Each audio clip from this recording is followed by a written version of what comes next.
এই যে শুভেন্দু অধিকারী হঠাৎ করে এখন নিজেকে বলতে চাইছেন এবং বাদবাকি তার চেলাচামুন্ডারাও বলছেন আমি হিন্দু সম্রাট।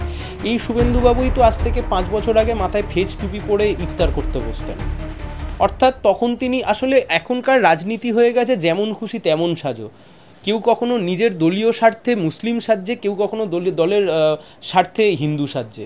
যে শুভেন্দু অধিকারী আজ থেকে 5 বছর আগে মাথায় ফেজ টুপি পরে বসে থাকতেন, সেই শুভেন্দু অধিকারী এখন মাথায় গেরুয়া পাগড়ি পরে বলছেন আমি বিশাল বড় হিন্দু হয়ে গেছি।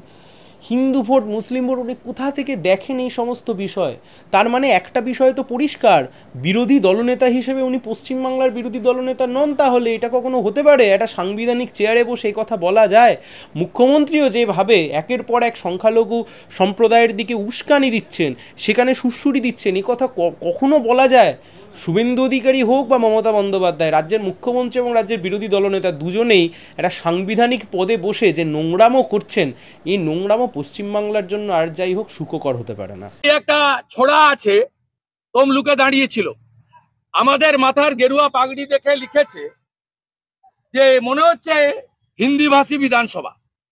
এরা এইসব চাষ করে, এরা সনাতনীদের হিন্দি ভাষী বলে, বাংলা ভাষী বলে, কখনো মুসলমানদের বলে না। এরা উর্দুতে কথা বলে, এরা বাংলায় কথা বলে। এরা উর্দু স্পিকিং মুসলিম, এরা বাংলা স্পিকিং মুসলিম। কখনো সেলিম সাহেবের মুখ থেকে, এই সায়ন ব্যানার্জিদের মুখ থেকে পাবেন না।